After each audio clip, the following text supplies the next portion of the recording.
What is up, everybody? Random Random Man here, bringing you not one movie review, but two. Yes, two for the price of one in this video. And my first review for the video is for the Divergent series, Insurgent, which stars Shailene Woodley, Theo James, Ansel Elgort, Naomi Watts, Kate Winslet, and a slew of other people. And it's directed by Robert Schwankt.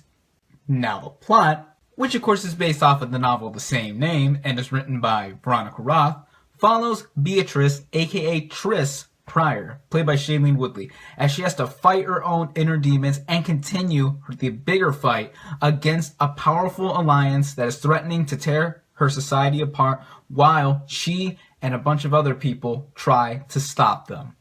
Now, while I've never read any of the books in this series, I also did see the first Divergent, and I actually didn't mind it. In fact, I liked it. For what it was trying to be, I had a fair amount of enjoyment from it, even though there was a very slow build-up, but it all culminated into a very thrilling climax, and it did have me excited to see what would happen next.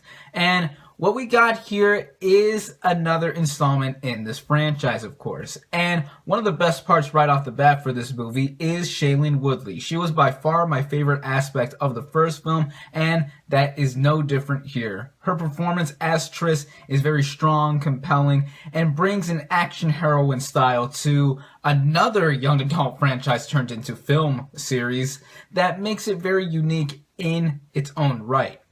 As I've already mentioned before, there is a huge cast here. I mean, Theo James, of course, returns as the love interest here, and while I thought he was wooden in the first film, he is still wooden in this film, but he is not all around that bad of an actor. He just lacks a certain amount of depth that makes him compelling as Shailene Woodley.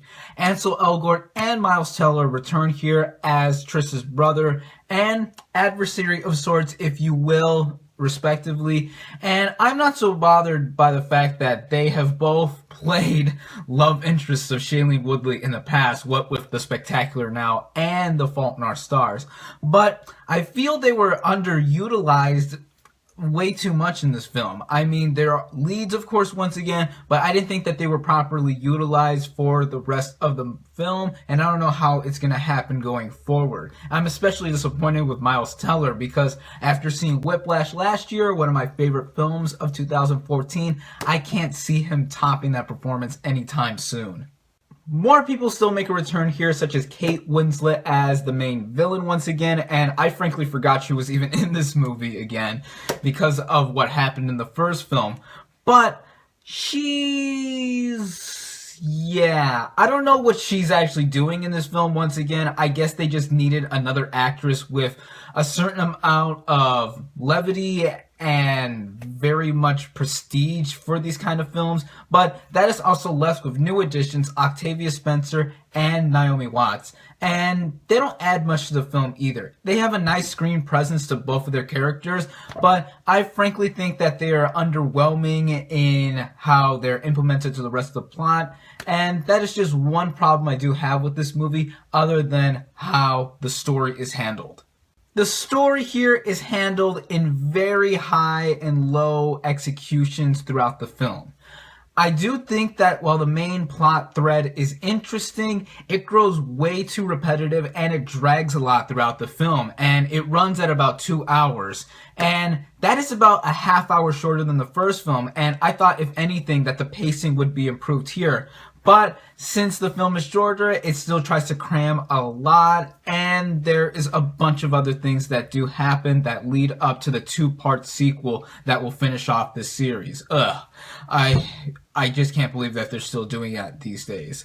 But I will say the action is very exciting once it does come into play. The movie does start off with a bang, and it keeps going, and the action is still pretty enjoyable to watch. And once it does lead up to a very thrilling climax and a very exciting ending, I could not help but think to myself, oh no, there's still 2 more of these left, as I just mentioned before.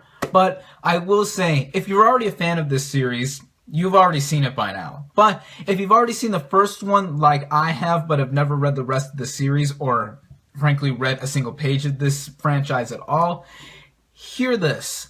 I will say that it's a very enjoyable ride for the most part, despite having a lot of plot elements that don't work and the pacing just being out of control.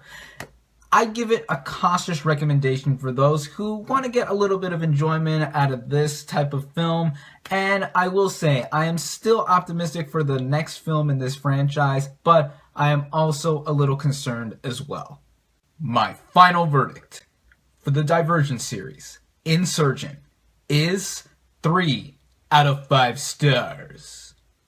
Finally, here is my second and last review of the video, and it is for Furious 7, which stars Vin Diesel, Paul Walker, Dwayne Johnson, Jordana Brewster, Michelle Rodriguez, Tyrese Gibson, Ludacris, Jason Statham, and Kurt Russell, and it's directed by James Wan. Now the plot, wait, is a plot important in a Fast and Furious movie? Might as well what plot there is in this film. Follows Dominic Toretto, played by Vin Diesel, as he seeks revenge on Deckard Shaw, played by Jason Statham, after he has taken down his brother while Shaw has taken down another member of his family. I've generally been a fan of this series, and what's most surprising, other than the fact that they keep making these films left and right since 2001, they're actually good. Yeah, they've consistently gotten better and better, in my opinion, ever since the fourth one at least, but I was naturally very excited for this film. The cast here just give it their all. Vin Diesel is at the top of his game once again. He's just as badass as ever. The Rock, in 2 scenes that he have. Dwayne Johnson, I just think is awesome. He's just a big burly guy, but he also has a big heart as well. Jordana Brewster and Michelle Rodriguez are great female leads and also have very nice screen presences to them, especially with Rodriguez with the thrilling fight she has with Ronda Rousey.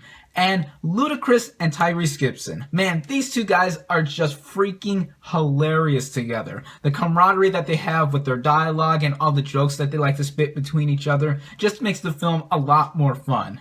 As for the 2 new additions to this franchise, Kurt Russell does an excellent job as a very big governmental CIA type of person who helps out Diesel and company. And I just think that since he is an action star from the past few decades himself, he adds levity to this picture, as does an older star to a big budget franchise such as this. And Jason Statham, ooh man, he is by far the best villain this franchise has had so far. He is just very threatening, and he is just visceral in how vicious he is in trying to take down Diesel and everybody else that he is associated with. And he is just very fun to watch, especially with the one fight scene he does have with Dwayne "The Rock" Johnson. Now, I have yet to mention one member of the cast, and that is, of course, Paul Walker.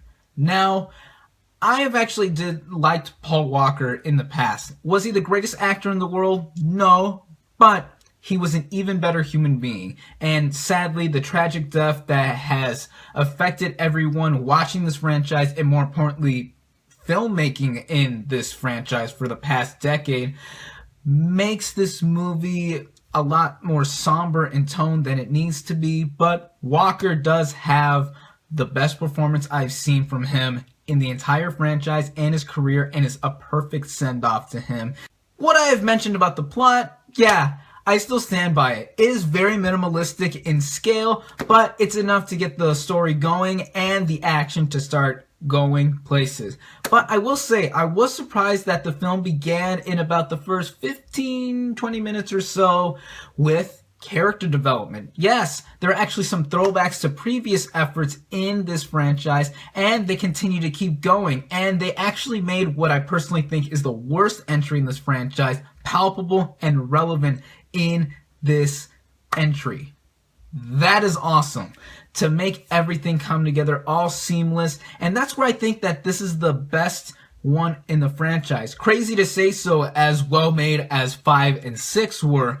This just makes the franchise culminate in what it is trying to be. This is the very definition of you turning your brain off and just letting everything happen in front of you, as the action sequences are just pure fun popcorn action thrills. it just makes for a movie to become the very essence of why we go to the movies. And what I will say about the ending.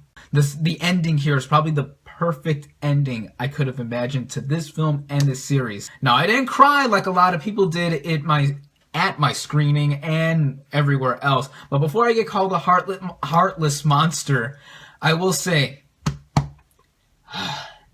I did feel it right here. And just the way it was implemented and how it actually does end, and the tribute that is implemented for Paul and just for the rest of the franchise in general is just beautiful. Now, there are some problems I do have with this film, and I have to say that they're so minute in scale that I have to excuse them, mainly because this is a doomed production. Unfortunately, one of its stars did pass away in the middle of production, and it had a halt, and a bunch of other things had to be compromised. And yes, some of the digital effects on Walker's character are noticeable that his brothers were used here, and some things still don't make sense. It's impossible to imagine all the stunts and all the action that happen in real life. But I will say, what this movie doesn't accomplish, it accomplishes in spades. I'm even shocked to say this, but this is my favorite movie of the year so far. And I know that's not saying much because I've technically only seen 3 movies that have been released theatrically in the year 2015 so far. The previous review is just one.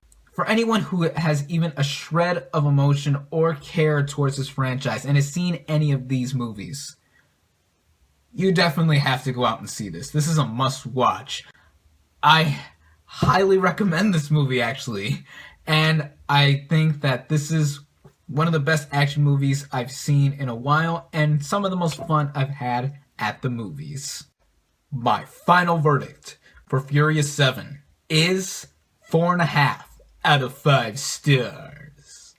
Thank you all, as always, for watching. Be sure to like this video, comment on what you thought of the Divergent series, Insurgent, and Furious 7. Subscribe to my channel for more, and I'll catch you on the next movie review.